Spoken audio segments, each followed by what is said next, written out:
Tema on Ella, tema on siis 3-kuune ja tema sündis meile läbi surrogaatluse. Sellepärast, et sündisin ilma emakata, kuid mul endal olid täiesti olemas munasarjad ja tänu sellele on ta meie täiesti bioloogiline laps. Ellat me nägime esimest korda sellel päeval, kui ta sündis, umbes 5 tundi pärast sündi. Taisi rääkis terve tee, et tema nutma ei hakka, aga kui Ellat nägi, siis lahmas nutta, nii et vähe ei olnud. Ei, mina ei nuta, mis mõttes ma nutan, et mul ei ole üldse mõtet, aga ja siis, kui ta sinna palatisse toodi, siis ma lihtsalt ei suutnud hoida oma pisaraid tagasi, et see oli lihtsalt uskumatu tunne.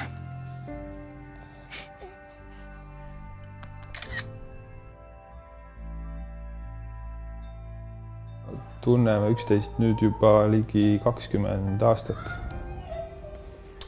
Ja me abiellusime aastal 2005, et sellest on umbes nüüd üle 15 aasta.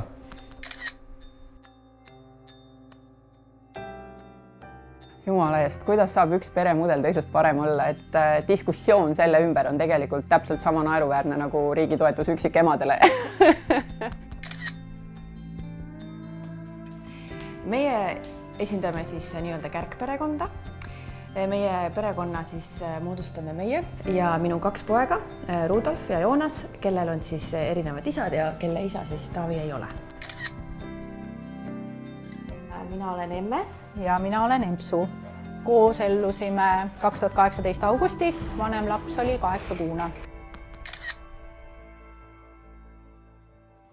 Seda on väga raske sõnadesse panna, miks või kuidas seda näidata, et ta on meie laps.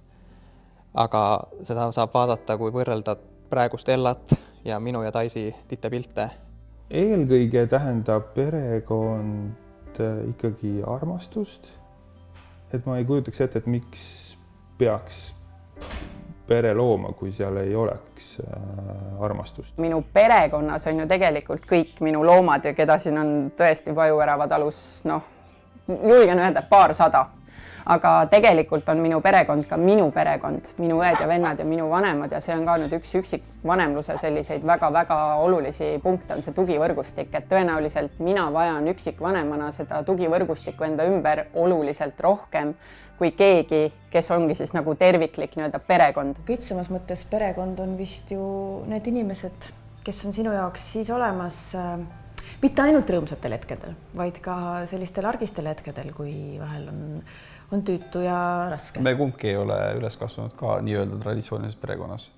Me oleme üksikemade kodudes kasvanud, aga ma arvan, et me oleme päris hästi välja kukkunud ja meie emad on meie eest hoolitsenud ja mina küll ei tunne, et mul oleks midagi puudu jäänud.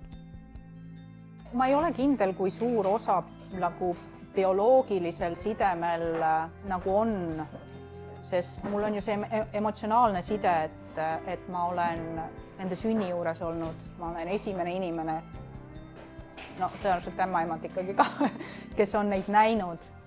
Aga säde vaatas kõigepealt sinu poole, et esimene inimene, keda ta nägi? Olin mina. Mina arvan, et pere on see, nagu Rasmus ütles, et kus on armastus ja kus on need inimesed, kes tahavad koos olla. Kes tahavad seal koos olla. Et selline mudel ongi õige mudel.